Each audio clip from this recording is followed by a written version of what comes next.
Palavras do editor. Um dos livros mais poderosos do mundo encontra-se em suas mãos. Fornece-lhe um plano testado que torna os homens ricos. Ensina-lhe exatamente como usá-lo e inicia agora mesmo. O que é que faz que um homem vá para frente toda a sua vida, realizando, ganhando, multiplicando sua riqueza e felicidade, enquanto o outro nem sequer começa? O que é que dá a um homem grande poder pessoal, enquanto o outro permanece ineficaz? O que faz com que um homem seja capaz de resolver qualquer problema, encontrar o caminho entre todos os lugares inóspitos da vida, até a realização de seus mais acalentados sonhos, enquanto o outro luta, fracassa e termina em nada? Há muitos anos atrás, Napoleon Hill sentou-se com Andrew Carnegie, um dos homens mais ricos do mundo na época, e teve o primeiro vislumbre do grande segredo. Carnegie incumbiu-o de descobrir como outros usavam esse segredo, para que lhes estudasse os métodos e criasse um único método que pudesse ser dado ao mundo como plano máximo. Pense, e Enriqueça revela o segredo e fornece o plano. Desde sua publicação, em 1937, muitas edições se esgotaram assim que foram impressas. A edição presente foi atualizada com auxílios completamente novos para o leitor, incluindo um curso para recordar, de uma página em cada capítulo. Aqui está finalmente o meio seguro de vencer todos os obstáculos, realizar qualquer ambição, atrair sucesso como se viesse de um rio eternamente fluente. Este livro irá sacudi-lo, com seu poder de transformar a vida. Logo saberá por que certas pessoas adquirem pilhas de dinheiro e felicidade, pois você será uma delas. Prefácio. Em todos os capítulos deste livro, menciono o segredo de ganhar dinheiro, que trouxe fortunas a centenas de homens muito ricos. Homens que analisei com cuidado durante longos anos. O segredo foi trazido à minha atenção por Andrew Carnegie há mais de meio século. O sagaz e adorável velho escocês o jogou para mim descuidadamente, quando eu não passava de um garoto. Depois, recostou-se na cadeira, com um alegre piscar de olhos, e ficou a examinar-me atentamente, para ver se eu possuía cabeça suficiente para entender o pleno significado do que me dissera. Quando percebeu que eu captara a ideia, indagou se eu queria passar 20 anos ou mais, preparando-me para apresentá-la ao mundo, aos homens e mulheres que, sem o segredo, passariam a vida inteira fracassados. Disse-lhe que o faria, e com a cooperação dele, mantive a promessa. Este livro contém o segredo testado na prática por milhares de pessoas, em quase todos os setores da vida.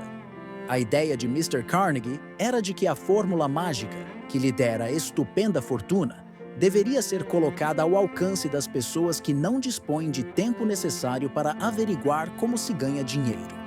Esperava que eu pudesse testar e demonstrar a integridade da fórmula através da experiência de homens e mulheres nas várias profissões. Acreditava que se deveria ensinar a fórmula nas escolas e faculdades públicas, expressando a opinião que, se fosse transmitida de maneira certa, revolucionaria a tal ponto todo o sistema educativo, que o tempo despendido na escola poderia ser reduzido a menos da metade. Histórias verídicas provam o poder assombroso do segredo. No capítulo que trata da fé, você lerá a surpreendente história da organização da gigantesca United States Steel Corporation, Corporação Americana do Aço, como foi concebida e realizada por um dos jovens através dos quais Mr. Carnegie provou que sua fórmula agiria para os que se acham prontos para ela. Uma única aplicação do segredo, feita por Charles M. Schwab, deu-lhe enorme fortuna, tanto em dinheiro como em oportunidades. Essa determinada aplicação da fórmula valia, aproximadamente, 600 milhões de dólares. Tais fatos, e são fatos conhecidos de quase todos que conheciam Mr. Carnegie, fornecem-lhe uma ideia justa do que a leitura deste livro lhe poderá proporcionar, desde que você saiba o que quer. O segredo foi revelado a milhares de homens e mulheres, que o aplicaram em seu próprio benefício, como o planejara Mr. Carnegie. Alguns arranjaram fortunas com ele, outros o aplicaram com êxito para criar harmonia em seus lares. Um clérigo usou-o com tal eficácia que lhe rendeu mais de 75 mil dólares por ano. Arthur Nash, alfaiate de Cincinnati, usou seu negócio quase falido como cobaia para testar a fórmula. Conseguiu reanimá-lo, o que trouxe verdadeira fortuna aos donos. Ainda está florescente, embora Mr. Nash já tenha falecido. A experiência foi de tal modo singular que jornais e revistas lhe dedicaram mais de US$ 1 milhão de publicidade laudatória. O segredo foi transmitido a Stuart Austin Wire, de Dallas, Texas. Ele estava pronto para recebê-lo, tão pronto que abandonou a profissão e foi estudar direito. Teve êxito? Essa história também é contada. Enquanto trabalhava como gerente de propaganda da LaSalle Extension University, quando a universidade pouco mais era que um nome, tive o privilégio de ver J.G. Chaplin, seu presidente, empregar a fórmula com tal eficácia que tornou LaSalle uma das maiores escolas populares do país. O segredo a que me refiro foi mencionado nada menos que uma centena de vezes no decorrer deste livro. Não foi diretamente apontado, pois parece agir com mais êxito quando apenas mencionado e deixado à vista, onde os que estão prontos para ele e o estão procurando possam dele se apossar. Por isso é que Mr. Carnegie o jogou para mim tão tranquilamente, sem nomear-lhe especificamente. O segredo fala aos que ouvem. Se você estiver pronto para pô-lo em uso, reconhecerá o segredo pelo menos uma vez em cada capítulo. Gostaria de ter o privilégio de dizer-lhe como o saberá quando estiver pronto a recebê-lo, mas isso o privaria de muitos dos benefícios que receberá ao fazer a descoberta a seu modo.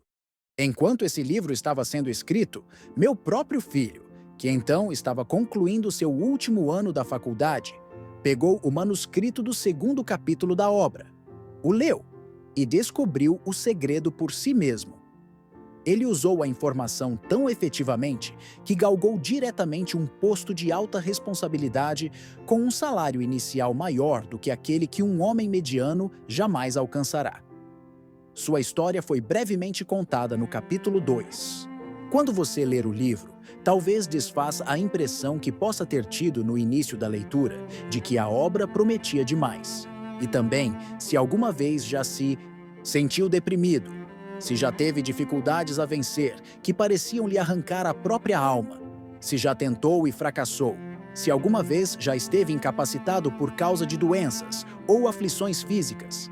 A história da descoberta do meu filho e do uso da fórmula de Carnegie pode vir a ser como o oásis no deserto da esperança perdida, aquele oásis que você estava procurando. O segredo foi muito empregado pelo presidente Woodrow Wilson durante a Primeira Guerra Mundial. Foi transmitido a todos os soldados que lutaram na guerra, cuidadosamente dosado no treinamento que recebiam antes de ir para o fronte. Contou-me o presidente Wilson que ele foi um forte fator na tarefa de angariar os fundos necessários para a guerra. Uma das coisas interessantes a respeito do segredo é que os que uma vez o adquirem e o empregam se descobrem literalmente arrastados em direção ao sucesso. Se você duvida, estude o nome dos que o usaram, sempre que forem mencionados. Examine você mesmo o histórico dessas pessoas e convença-se. Não existe nada que não custe alguma coisa. O segredo a que me refiro não pode ser obtido sem um preço, embora este seja bem menos que seu valor. Não pode ser adquirido por preço algum por aqueles que não o procuram intencionalmente. Não pode ser revelado, não pode ser comprado por dinheiro, pela simples razão de que se compõe de duas partes. Uma delas já pertence aos que estão prontos para ele, serve igualmente bem a todos que estão prontos para ele. Educação nada tem a ver com ele. Muito antes de eu nascer, o segredo foi ter as mãos de Thomas A. Edison, e ele o aplicou com tanta inteligência que se tornou o maior inventor do mundo, embora só tivesse tido 3 meses de instrução. O segredo passou para Edwin C. Barnes, sócio comercial de Edison. Usou-o com tal eficácia que, embora na época só ganhasse $12 mil por ano, acumulou respeitável fortuna, aposentando-se enquanto ainda jovem. Você encontrará esta história no começo do primeiro capítulo. Irá convencê-lo de que a riqueza não está além do seu alcance, que você poderá ser ainda o que deseja ser, que dinheiro, fama, reconhecimento, felicidade podem ser de todos aqueles que estão preparados e decididos a receber tais bênçãos. Como é que sei dessas coisas? Você terá a resposta antes de terminar o livro. Poderá encontrá-lo no primeiro capítulo ou na última página. Enquanto me ocupava com a tarefa da pesquisa de 20 anos, que empreendi atendendo o pedido de Mr. Carnegie, analisei centenas de homens afamados, muitos dos quais admitiram terem acumulado suas vastas fortunas utilizando o auxílio do segredo de Carnegie. Entre eles estão Henry Ford, William Wrigley Jr., John Wanamaker, James J. Hill, George S. Parker, E. M. Statler, Henry L. Doherty, Cyrus H. K. Curtis, George Eastman, Charles M. Schwab, Harris F. Williams, Dr. Frank, Gonzalez, Daniel Willard King, Gillette, Ralph A. Weeks, Jules, Daniel T. Wright, John D. Rockefeller, Thomas A. Edison, Frank A. Vanderlyn, F. W. Woolworth, Selland Robert A. Dollar, Edward A. Feline, Edwin, C. Barnes, Arthur Nash, Theodore Roosevelt, John W. Davis, Elbert, Hubbard Wilbur, Wright, William Jennings, Bryan, Dr. David Starr, Jordan J. Ogen, Armour, Arthur Brisbane, Woodrow Wilson, William Howard, Taft, Luther Burbank, Edward W. Bach, Frank A. Munsey, Elbert H. Gary, Clarence Darrow, Dr. Alexander Graham B., John H. Patterson, Julius Rosenwald, Stuart Austin, Wire, Dr. Frank Crane, George M. Alexander, J. G. Chaplin, Senator Jennings, Randolph. Estes nomes representam apenas pequena fração das centenas de americanos famosos, cujas realizações financeiras e outras provam que os que entendem e aplicam o segredo Carnegie alcançam elevados postos na vida. Nunca conheci ninguém que, inspirado a usar o segredo, não atingisse sucesso notável na carreira escolhida. Jamais conheci alguém que se distinguisse ou que acumulasse riquezas de monta, sem estar de posse do segredo. Desses dois fatos, tiro a conclusão de que o segredo é mais importante, como parte do conhecimento essencial para a autodeterminação, que qualquer outro que se receba através do que é popularmente chamado de educação. O que é educação, afinal? Isso foi respondido pormenorizadamente. O momento decisivo em sua vida. Em algum momento, à medida que você lê, o segredo a que me refiro saltará da página e se colocará ousadamente diante de você, se você estiver pronto para recebê-lo. Assim que aparecer, você o reconhecerá. Quer capte o sinal no primeiro, quer no último capítulo, pare um momento, quando ele se apresentar, e faça um brinde, pois a ocasião assinalará o mais importante ponto de mutação de sua vida. Além disso, lembre-se, no decorrer do livro, que ele trata de fatos e não de ficção, sendo seu propósito transmitir a grande verdade universal pela qual todos os que estiverem preparados possam aprender não apenas o que fazer, mas como fazê-lo. Receberão também o estímulo necessário para começar. Como palavra final de preparação, antes de iniciar o primeiro capítulo, posso oferecer-lhe uma rápida sugestão que lhe poderá fornecer a pista para reconhecer o segredo de Carnegie? Eia! Toda a realização, toda a riqueza ganha, tem seu início numa ideia. Se você estiver pronto para a revelação do segredo, então você já possui metade dele. Por isso, reconhecerá prontamente a outra metade, no momento em que esta estiver diante de sua mente. Pensamentos são coisas. O poder que prenuncia o sucesso é o poder da mente. Como fazer com que a vida diga sim, em vez de não, aos seus planos e ambições? Na verdade, pensamentos são coisas, e coisas bem poderosas quando se unem a propósitos definidos, persistência e um ardente desejo de serem traduzidos em riquezas ou outros objetos materiais. Há alguns anos, Edwin C. Barnes descobriu quanto é verdade que os homens realmente pensam e enriquecem. A descoberta não se deu de uma vez. Chegou aos poucos, começando com o ardente desejo de se tornar sócio do grande Edison. Uma das características principais desse desejo era o de ser definido. Queria trabalhar com Edison e não para ele. Observe cuidadosamente a descrição de como procedeu para traduzir o desejo em realidade e terá, então, maior compreensão dos princípios que conduzem à riqueza. Quando tal desejo ou impulso passou, pela primeira vez, em sua mente, não se achava ainda em condições de agir. Duas dificuldades se interpunham em seu caminho. Não conhecia Edison, nem podia pagar a passagem de trem para East Orange, em New Jersey. Essas dificuldades teriam sido suficientes para desanimar a maioria dos homens de fazer qualquer tentativa de levar avante o desejo. Mas o desejo que ele nutria não era um desejo comum. Edison olhou para ele. Apresentou-se no laboratório de Edison, anunciando que viera para fazer negócios com o inventor. Referindo-se ao primeiro encontro Barnes-Edison, disse esse último, anos mais tarde. Lá estava ele diante de mim, parecendo um camarada comum, mas havia algo na expressão de seu rosto que transmitia a impressão de que estava decidido a conseguir o que buscava. Eu aprendera, em longos anos de experiência com os homens, que quando alguém realmente deseja uma coisa tão intensamente, a ponto de arriscar todo o futuro numa simples jogada para consegui-la, não poderá deixar de ser bem-sucedido. Dei-lhe a oportunidade que pedia, porque percebi que resolvera não arredar pé enquanto não obtivesse êxito. Acontecimentos subsequentes comprovaram que não houvera erro. Não podia ter sido a aparência do jovem que lhe garantira a oportunidade no escritório de Edison, pois essa era contra ele. O que contou foi o que ele pensava. Barnes não conseguiu ser sócio de Edison na primeira entrevista. O que conseguiu foi a oportunidade de trabalhar nos estabelecimentos de Edison por um salário bastante insignificante. Passaram-se meses. Aparentemente, nada acontecia que aproximasse o ambicionado objetivo que Barnes se impusera como seu principal propósito absoluto. Mas algo de importante acontecia na mente de Barnes. Intensificava, constantemente, seu desejo de tornar-se sócio de Edison.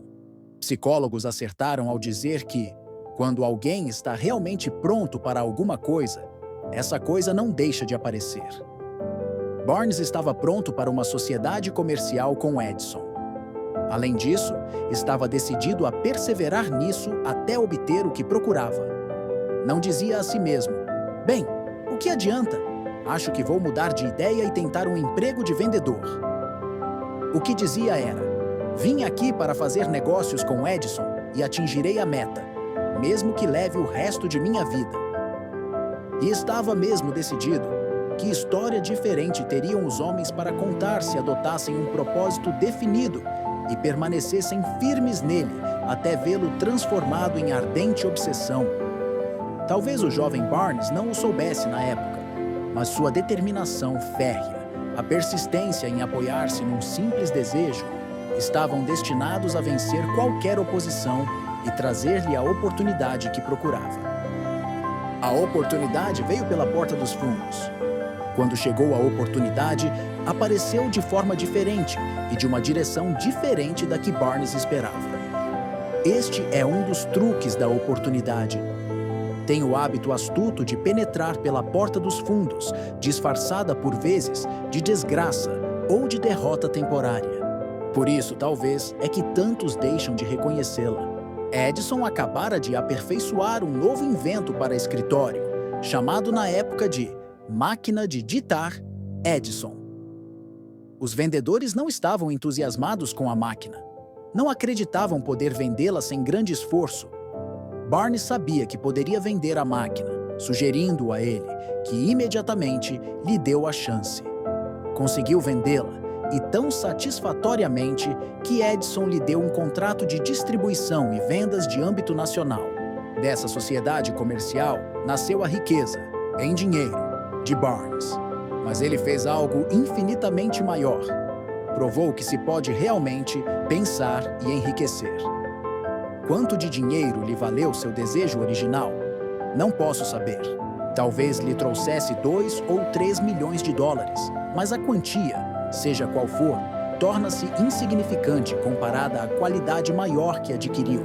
através do conhecimento de que um impulso intangível de pensamento pode ser transformado em prêmios materiais, aplicando-se os princípios conhecidos. Barnes literalmente pensou numa sociedade com o grande Edison. Pensou numa fortuna. Nada tinha para começar, exceto a capacidade de saber o que queria e a determinação de persistir no desejo até realizá-lo. O homem que desistiu. Cedo demais. Uma das causas de fracasso mais comuns é o hábito de desistir, quando se é acometido de derrota temporária. Todos são culpados desse erro, numa ou noutra ocasião. Um tio de R.U. Darby foi atingido pela febre do ouro nos dias da Corrida do Ouro, e lá se foi para o oeste, para escavar e enriquecer. Nunca ouvira dizer que mais ouro fora extraído dos pensamentos dos homens do que jamais saíra da terra. Fez valer seus direitos e foi trabalhar de pá e picareta. Após semanas de trabalho, foi recompensado pela descoberta do minério reluzente. Precisava de máquinas para trazer o minério para a superfície. Sem alarde, cobriu a mina, refez as pegadas que o levavam à sua casa, em Williamsburg, Maryland, e contou aos parentes e a alguns vizinhos do achado. Reuniram dinheiro para as máquinas necessárias e mandaram-nas por navio. O tio e Darby voltaram ao trabalho na mina. O primeiro carro de minério foi extraído e enviado a uma fundição. O que voltou demonstrou que possuíam uma das mais ricas minas de Colorado. Com algumas cargas mais do minério, poderiam saldar as dívidas. Depois viriam os enormes lucros. As perfuratrizes penetraram na terra, enquanto aumentavam as esperanças de Darby e seu tio. Então, algo aconteceu. O veio de minério de ouro desapareceu. Tinham chegado ao fim do arco-íris e o pote de ouro não mais estava lá. Continuaram a perfurar, tentando desesperadamente encontrar o veio de novo, tudo em vão. Finalmente, resolveram desistir. Venderam a maquinaria a um negociante de ferro velho por algumas centenas de dólares e levaram o trem de volta. O dono do ferro velho chamou um engenheiro de Minas para que examinasse a mina e fizesse uns cálculos. O engenheiro concluiu que o projeto falhara, porque os donos não estavam habituados às linhas falhas. Seus cálculos mostraram que o veio seria encontrado a apenas 1 metro de onde os Darby tinham parado de perfurar. Foi exatamente onde o encontraram. O homem do ferro velho retirou milhões de dólares em minério da mina, porque foi suficientemente esperto para procurar o conselho de um perito antes de desistir. Sucesso a um passo além da derrota. Longo tempo depois, Darby recuperou a perda, com grande margem, quando fez a descoberta de que o desejo pode transformar-se em ouro. A descoberta teve lugar depois que entrou no ramo de vendas de seguros de vida. Lembrando-se de que perdera enorme fortuna por ter parado a 3 passos do ouro, Darby lucrou com a experiência em seu trabalho pelo método simples de dizer a si mesmo: parei a 3 passos do ouro, mas jamais pararei porque os homens me dizem não ao meu pedido de que comprem seguro de vida. Darby tornou-se parte de um pequeno grupo de homens que vendem, anualmente, mais de $1 milhão.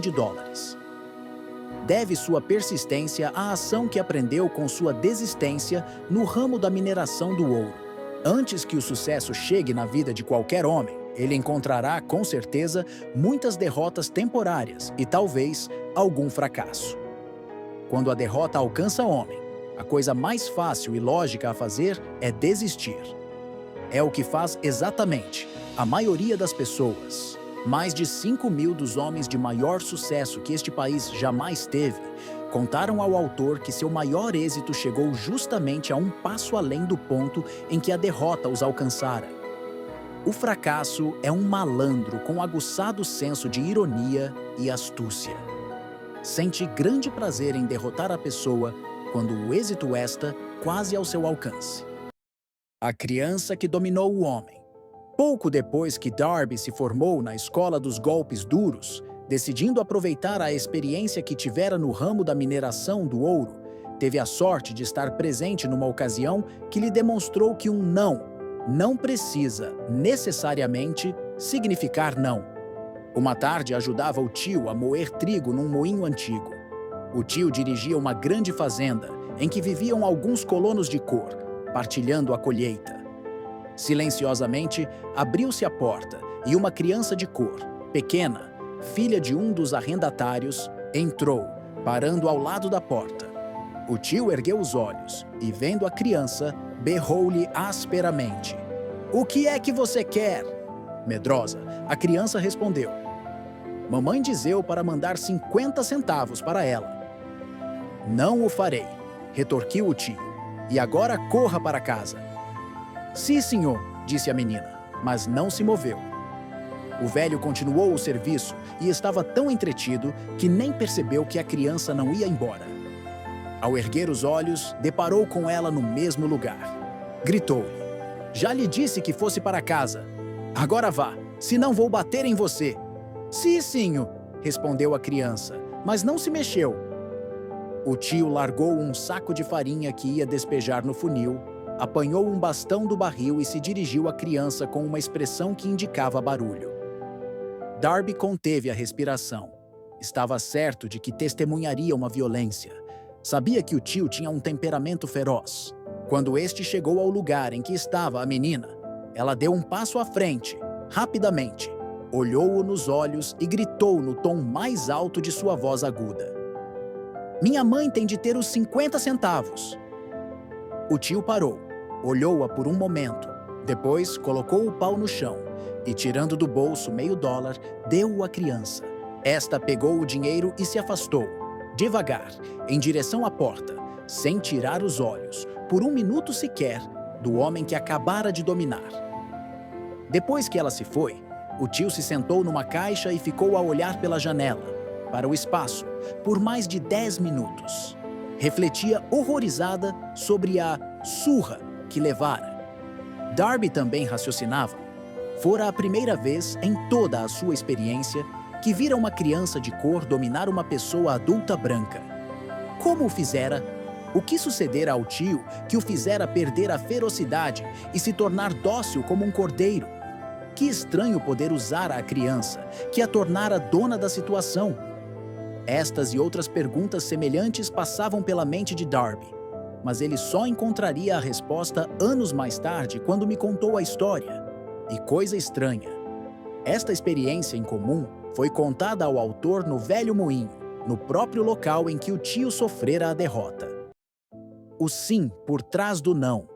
Enquanto estávamos naquele velho moinho poeirento, Darby repetiu a história da estranha conquista e terminou indagando: "Qual a conclusão que tira disso? Que estranho poder usou a criança, a ponto de conseguir vencer tão completamente meu tio?" A resposta será encontrada nos princípios descritos neste livro. É uma resposta total e completa.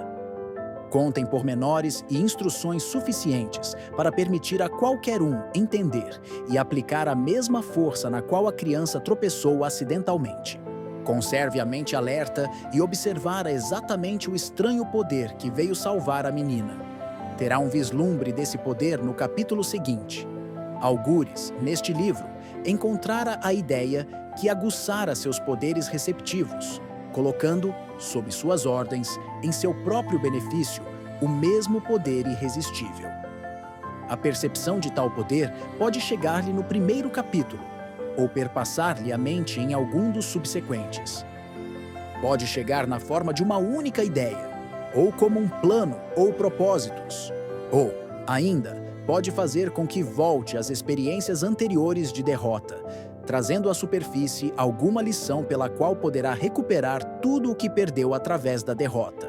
Depois que descrevi a Darby o poder inadvertidamente empregado pela criança, ele logo rememorou seus 30 anos de experiência como vendedor de seguros de vida, reconhecendo, com franqueza, que o sucesso alcançado neste ramo devia-o, e muito, à lição que aprendera com a menina.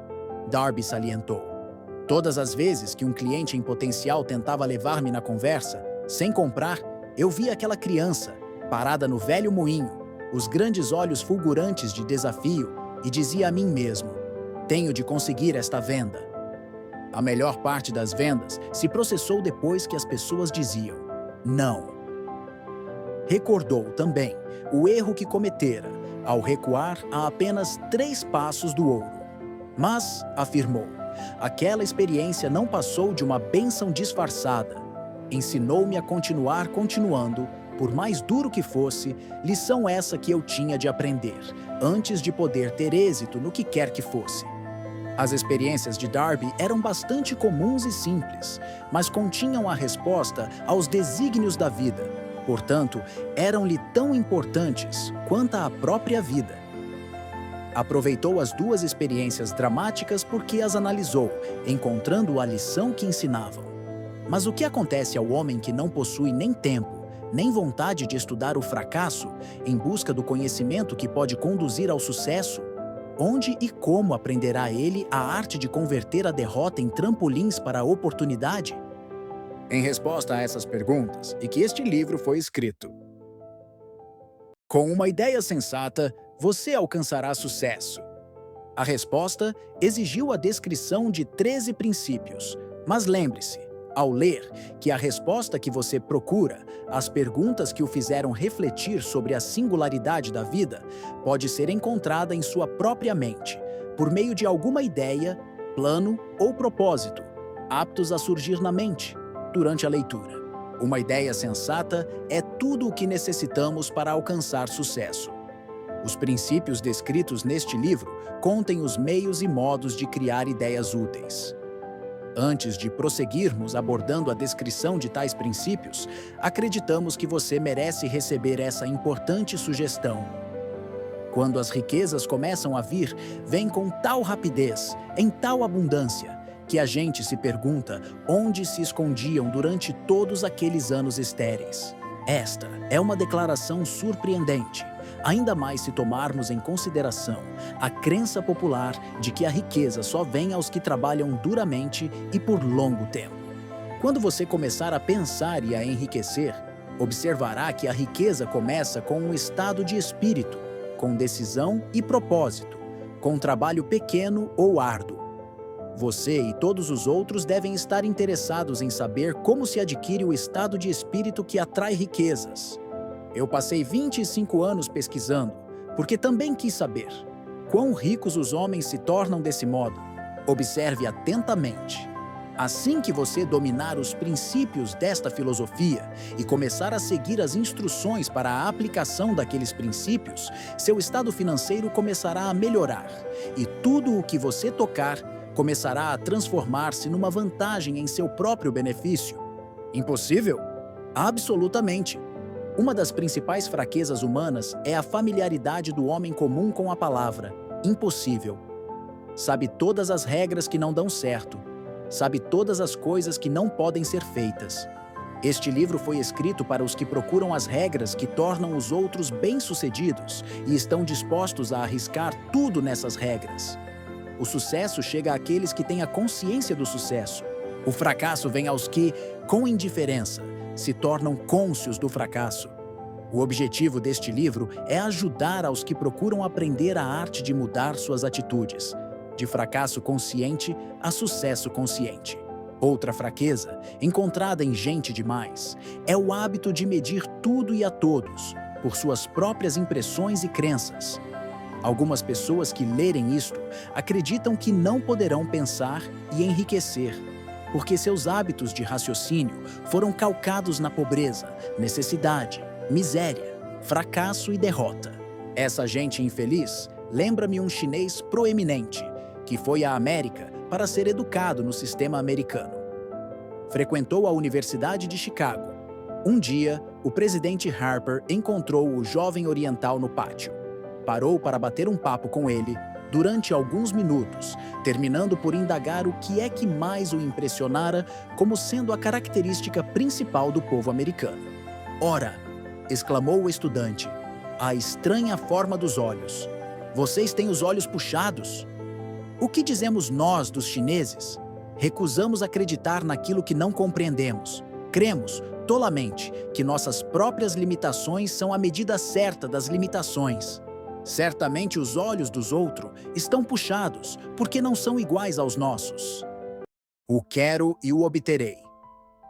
Quando Henry Ford decidiu produzir seu famoso motor V8, quis construir um motor com todos os 8 cilindros colocados num só bloco. Deu aos engenheiros as instruções necessárias para fazer um projeto da máquina. O desenho foi feito no papel, mas os engenheiros concordaram unanimemente em que era impossível engastar um motor de 8 cilindros numa só peça. Ford disse: "Façam-no de qualquer maneira." "Mas começa", replicaram. "É impossível."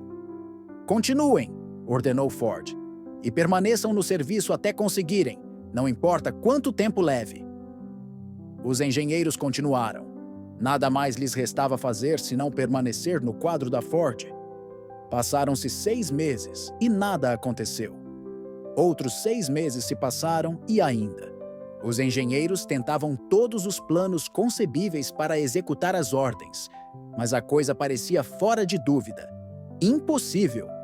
No fim do ano, Ford conferenciou com os engenheiros, que novamente lhe informaram que não tinham encontrado jeito de executar-lhe as ordens. "Vão em frente", teimou Ford. "Quero-o e o obterei." Prosseguiram então, e como por passe de mágica, o segredo foi descoberto. A determinação de Ford vencera mais uma vez.